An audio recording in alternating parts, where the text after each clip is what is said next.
Hello అండి, welcome to the Telugu doctor.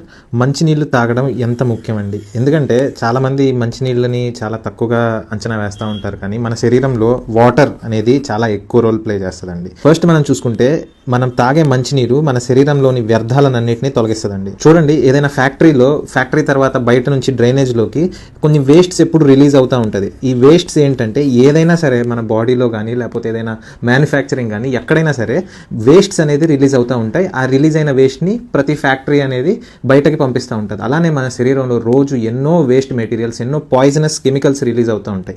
So అవన్నీ ఏంటంటే మనం తాగే నీరు ద్వారా ఈ కిడ్నీస్ అనేవి ఫిల్టర్ చేసేసి మన శరీరాన్ని అటువంటి టాక్సిక్ మెటబోలైట్స్ అంటారు. ఆ టాక్సిక్ మెటబోలైట్స్ వల్ల క్యాన్సర్స్ కూడా వచ్చే ఛాన్సెస్ ఉంటాయి అనమాట.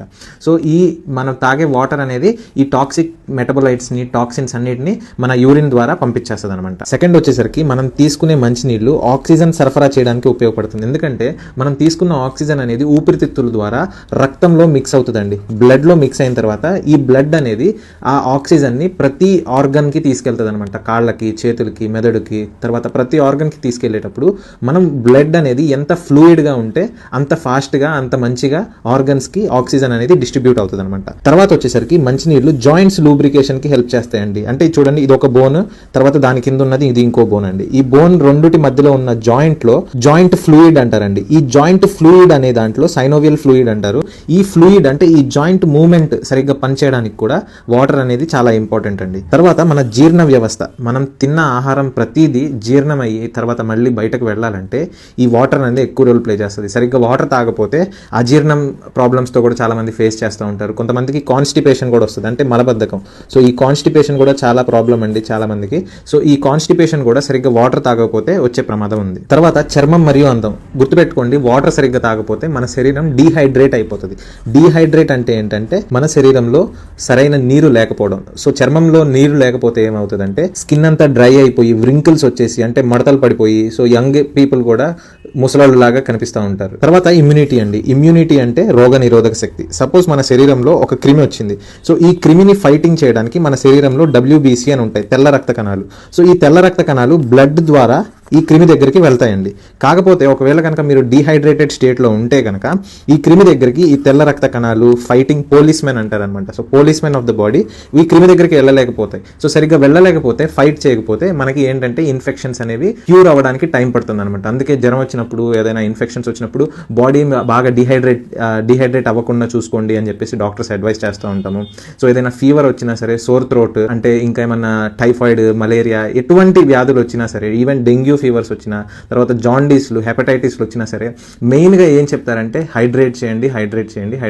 అంటే మన శరీరంలో ఎంత ఫ్లూయిడ్ లెవెల్ ఎంత మంచిగా ఉంటే మనకి ఏంటంటే ఆ రోగ నిరోధక శక్తి అంత బాగా పనిచేసి ఆ క్రిములని మనము జయించగలుగుతాం. తర్వాత వెయిట్ లాస్ డైట్లో కూడా వాటర్ అనేది చాలా హెల్ప్ చేస్తుందండి. వెయిట్ లాస్ డైట్ ఫాలో అయ్యే వాళ్ళు కోకో కోలాలు, పెప్సీలు ఇట్లాంటివన్నీ తాగకుండా మీరేంటంటే వాటిని మీరు వాటర్తో రిప్లేస్ చేయడం ద్వారా ఏంటంటే మీరేంటంటే బాడీ హైడ్రేట్ అవుతూ ఉంటుంది. తర్వాత మీకు ఈ ఎక్స్ట్రా క్యాలరీస్ అనేవి వెళ్లకుండా ఉంటుంది. దానివల్ల ఏమవుతుందంటే మీకు వెయిట్ లాస్కి కూడా ఇది చాలా హెల్ప్ చేస్తుంది. తర్వాత ఎక్సర్సైజ్ చేసే వాళ్ళలో కూడా వాటర్ అనేది, ఎందుకంటే జిమ్కి వెళ్ళే వాళ్ళు, తర్వాత ఇట్లాంటి చిన్న చిన్న ఎక్సర్సైజెస్, యోగా ఇలాంటివి చేసే వాళ్ళకి ఏంటంటే ఎప్పటికప్పుడు హాఫ్ అన్ అవర్కి ఒకసారి ఒక గ్లాస్ ఆఫ్ వాటర్ తాగుతూ ఉంటారు అనమాట. ఎందుకంటే మనం శరీరానికి పని పెట్టినప్పుడు, చూడండి ఎక్సర్సైజ్ చేసినప్పుడు, నేను కిడ్నీ గురించి చెప్పేటప్పుడు కూడా చెప్పాను, మన శరీరంలో వేస్ట్ మెటీరియల్స్ ప్రొడ్యూస్ అవుతూ ఉంటాయండి. సో ఈ వేస్ట్ మెటీరియల్స్ అన్ని మనము కిడ్నీ అనేది ఫిల్టర్ చేస్తూ ఉంటుంది అనమాట. సో మీరు ఇలా ఎక్సర్సైజులు చేసినప్పుడు, యోగా చేసినప్పుడు, రన్నింగ్ చేసినప్పుడు, ఏం చేసినా సరే ఈ వేస్ట్ మెటీరియల్స్ అన్ని మనము ఎక్స్క్రీట్ చేయాలంటే, మన శరీరంలో నుంచి బయటకు పంపించాలి అంటే కనుక ఈ వాటర్ అనేది రోల్ ప్లే చేస్తుంది. తర్వాత బ్రెయిన్ అండ్ స్పైనల్ కార్డ్ అంటే ఏంటంటే మన మెదడు, తర్వాత మన వెన్నుపూస. సో మన బ్రెయిన్ నుంచి చాలా హార్మోన్స్ ప్రొడ్యూస్ అవుతాయండి. సో హార్మోన్స్ అంటే ఏంటంటే ఇవన్నీ కెమికల్స్ అనమాట. ఈ కెమికల్స్ మన శరీరాన్ని మొత్తాన్ని కంట్రోల్ చేస్తూ ఉంటాయి. సో ఈ హార్మోన్స్ అనేవి ప్రాపర్గా ఫంక్షన్ అవ్వాలన్నా, ప్రాపర్గా సింథసైజ్ అవ్వాలన్నా సరే వాటర్ అనేది చాలా ముఖ్యమండి. చాలా మంది ఏంటంటే ముసలి వాళ్ళు ఉంటారు. సో ముసలి వాళ్ళకి ఏంటంటే వాటర్ టైంకి తాగాలి అని చెప్పేసి వాళ్ళకి తెలియదు.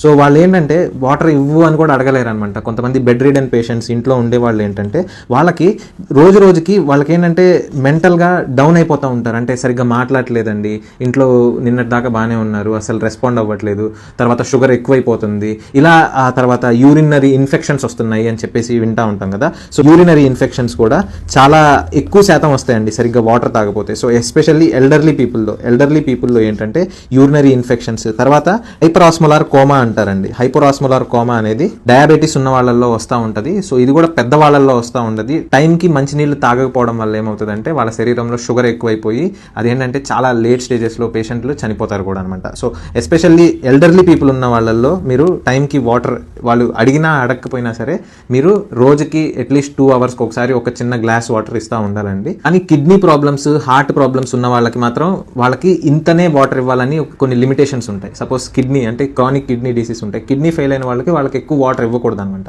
వాళ్ళకి రోజుకి 1 లీటర్ కంటే తక్కువ ఇవ్వాలి. అలాంటి కొన్ని లిమిట్స్ ఉంటాయి. అటువంటి వారిలో కాకుండా రొటీన్గా మీరు పెద్దవాళ్ళకి, ఎటువంటి హెల్త్ ప్రాబ్లమ్స్ లేని వాళ్ళకి, బెడ్ రిడన్ అయి ఉన్న వాళ్ళకి మీరు ఏంటంటే గుర్తు చేసి వాళ్ళకి వాటర్ ఇస్తూ ఉండాలి. అంటే మనకి వాటర్ దాహం వేసినప్పుడు మనకి దాహం సెన్సేషన్ వస్తుంది కదా. సో పెద్దవాళ్ళకి ఏంటంటే బెడ్ రిడన్ వాళ్ళకి వయసు పెరిగే కొద్దీ ఆల్జీమర్స్ వచ్చేసి తర్వాత బ్రెయిన్ సరిగ్గా పనిచేయక వాళ్ళకి దాహం అనేది కూడా వాళ్ళకి వేయదనమాట.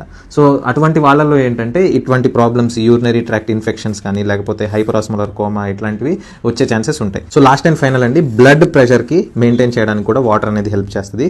సో మన వాటర్ అనేది ఒకవేళ సరిగ్గా తాగకపోతే బ్లడ్ అంతా థిక్ అయిపోద్దండి. సో ఈ బ్లడ్ థిక్ అయిపోతే దానివల్ల చాలా కాంప్లికేషన్స్ వస్తాయి. సో అలా థిక్ అవ్వకుండా మనం వాటర్ ఎప్పటికప్పుడు హైడ్రేట్ చేసుకుంటూ ఉంటే కనుక మనము హార్ట్లో చిన్న చిన్న ఇష్యూస్ రాకుండా, ఇవన్నీ ఏంటంటే మన చేతుల్లో ఉంచుకొని మనము కేర్లెస్నెస్ వల్ల వేటినైతే మనము పాటించమో వాటి గురించి నేను ఈ వీడియోస్లో నేను చెప్తున్నానండి.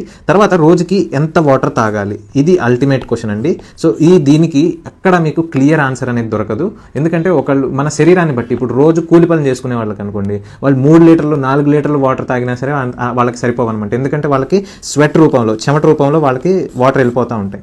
సో ఓవరాల్గా యావరేజ్గా చెప్పాలంటే అండి, ఒకవేళ ఇంట్లో కూర్చునే వాళ్ళకి లేకపోతే చిన్న చిన్న పనులు చేసుకునే వాళ్ళకి నేను చాలా రీసెర్చెస్ ఆర్టికల్స్ చూసి చెప్తున్నాను, మినిమం 2 లీటర్స్ ఆఫ్ వాటర్ తాగాలండి. మినిమం 2 లీటర్స్ తాగితే కనుక మీకు ఏంటంటే రోజుకి కావాల్సినంత వాటర్ మన శరీరంలో వస్తుంది.